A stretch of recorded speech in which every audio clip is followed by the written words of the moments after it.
নিজেকে ভালো রাখার মতো কিছু কঠিন সত্য কথা।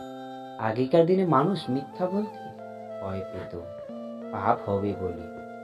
আর এখনকার দিনে মানুষ সত্যি বলতে ভয় পায়, বিপদে পড়বে বলে। যাদের বাইরেটা আনন্দ দিয়ে ভরে থাকে, তাদের ভেতরটা কষ্টে দিয়ে সাজানো থাকে।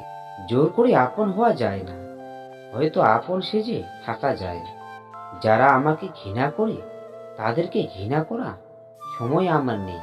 কারণ যারা আমাকে ভালোবাসে, আমি তাদেরকে নিয়ে ব্যস্ত। নিজেকে এমনভাবে সাজিয়ে নাও, যারা তোমাকে একা করে চলে গেছে। তারা জানে একদিন তোমাকে দেখে আফসোস করবে। কষ্ট খুব হয় যখন কাছের মানুষগুলো পরিস্থিতি না বুঝে, ভুল বুঝে। জীবনে দুটো জিনিস খুব কঠিন মনে হয়, এক কাউকে ভালোবাসি বলাটা, দুই কাউকে জীবন সাথী করাটা।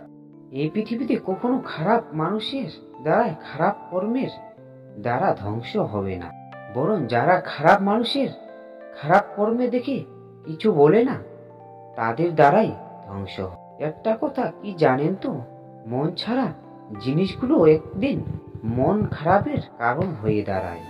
আমি রাগ করি না, কারণ আমার রাগের মূল্য কারো কাছে নেই। পরের রোজগারের ভালো খাবারের চেয়েও সে নিজের পড়া রুটি খাওয়া অনেক ভালো। জীবনে কাজ করা স্বপ্ন সবাই দেখে, কিন্তু স্বপ্ন পূরণের সাহস খুব কম মানুষের থাকে।